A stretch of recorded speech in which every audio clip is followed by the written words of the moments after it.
Kasama ko na tong na-upload sa Ramadan Serye kagabi bago ako natulog. Pero dahil sa merong iba or iilan dyan na nanghihingi pa ng recipe ng meat sambusa para madali nilang sundan. So ito na. I-separate ko na lang pag-upload. In separate pot, nag-boil ako ng egg and then ito naman ground beef, konting mantika and then ginisa ko lang yan sa mantika and then yung pangpalasa, magic cubes, black pepper, and mixed spices. And then lutuin lang yung ground beef na yan until lalabas na yung mantika niya or mag-brown na siya. Okay na yan. Dati gumagawa ako nito ahead before Ramadan or 1 week before Ramadan at ilalagay nga sa freezer. Kaso lang parang napagtanto ni amo na hindi maganda yung texture ng egg, yung white egg na ilagay sa freezer kaya fresh na lang daw.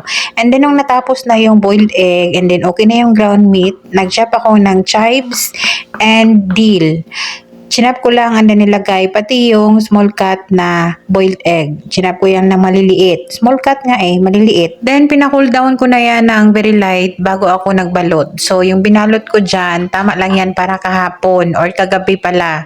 Mga 25 pieces lang yung binalot ko dyan. And mamaya naman, iba na naman yung lulutuin ko. Mag-boiled egg na naman ako para magbalot naman ako ng ganito. Kasi nga gusto nila fresh. Pero yung ground beef na niluto ko kagabi, hinati ko yun. So yun din yung gagamitin ko ngayon, yung kalahati. O, di ba, para-paraan lang. At tungkol doon sa mga nagtatanong kung pati din ba kami fasting, hindi kami kasali ni Bel dahil hindi kami Muslim.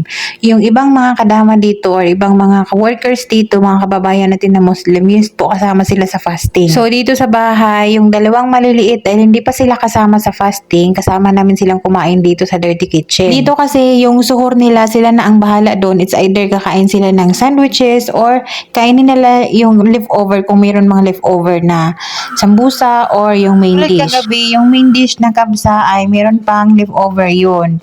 So, nagpalagay si amo sa maliit na Pyrex and nilagay ko lang yun sa tray. And nilagay ko lang yun sa table. Sila nang bahala doon mag-init kung kakain man sila. Kami ni Bel at yung maliliit dahil may mga pasok na yung mga bata maagang matulog.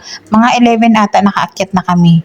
So, bago sila matulog yung mga malalaki, yung amo ko at yung malalaking mga alaga, kumain sila bago sila natulugan. Sila lang bahala sa sarili nila. Ganun lang po kasimple dito sa bahay. Sambusa. Tapos, syempre, yung pambansang inumin pag Ramadan. Cheese.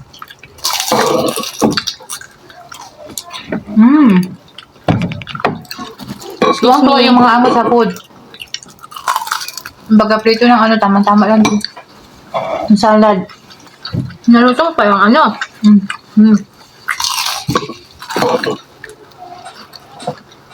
Sambusa meat to, mga tao.